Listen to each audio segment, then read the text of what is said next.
Hello bachcho, let's see this question. The question says that the magnetic field dB vector due to a small current carrying element dl vector at a distance r vector and element carrying current I is. Option A dB vector is equal to mu naught upon 4 pi I square into dl vector cross r vector by r.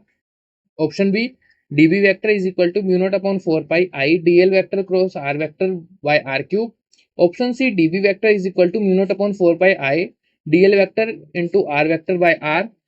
Option D dB vector is equal to mu naught upon 4 pi I square into dl vector into r vector by r square. So basically हमें इस question में क्या बताना है, इस question में हमें बताना है कि डीबी वेक्टर जो है हमारे पास मैग्नेटिक फील्ड होती है वो स्मॉल करंट कैरिंग वायर की वजह से कितनी होती है.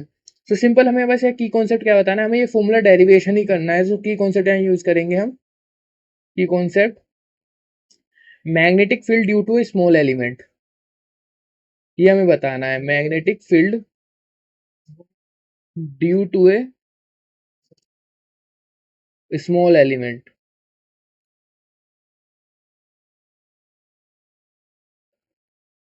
सो वो क्या होता है हमारे पास, देखते हैं कि अगर मेरे पास, let me go to next page, कि अगर मेरे पास एक वायर है, this type is wire and इसमें आई करंट फ्लो हो रहा है.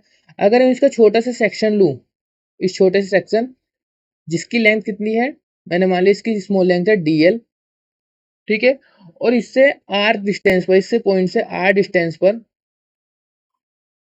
ये r डिस्टेंस पर एक पॉइंट p है, तो इस पर जो मैग्नेटिक फील्ड होगी b वेक्टर वो हमें बतानी है. तो उसका जो फॉर्मूला होता है, स्मॉल एलिमेंट है तो उसकी वजह से db वेक्टर होगा. तो जो db वेक्टर होता है वो होता है db vector is equal to mu not upon 4 pi, ठीक है, म्यू नॉट अपॉन 4 पाई, और साथ में होता है यहाँ पर, एक मिनट, क्वेश्चन में क्या क्या गिवन था, mu not upon 4 pi into I, और साथ में होता है dl vector cross R cap divided by R square, ठीक है. तो ये होता है फॉर्मूला बेसिकली.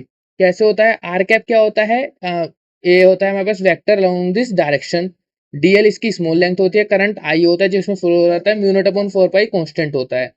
तो यहाँ से जो डीबी वेक्टर आ जाएगा. सो अब हमें ऑप्शन में ऐसा तो कोई मैच हो नहीं रहा है, डीएल क्रॉस आर कैप तो कहीं नहीं, सब में आर वेक्टर है. हमें पता है सिंस जो ए कैप होता है उसको हम ऐसे लिख सकते हैं, ए वेक्टर अपॉन मैग्नीट्यूड ऑफ ए, तो ए. सिमिलरली मैं यहाँ पे लिख सकता हूँ आर कैप क्या होगा, यहाँ से R cap is equal to R vector by magnitude of R which is R. So DV is equal to mu nought I upon 4 pi, यहाँ से हो जाएगा डीएल क्रॉस आर कैप की जगह पर आर वेक्टर बाय आर, और are square नीचे था तो ये कितना हो जाएगा, आर क्यूब. तो यहाँ से मेरे पास डीवी वेक्टर क्या आ गया, mu nought I upon 4 pi into DL cross R, dl vector cross r vector divided by r cube. So this is the final answer, which is option number dl cross r vector by which is option number B. Hope you understood well. Best of luck.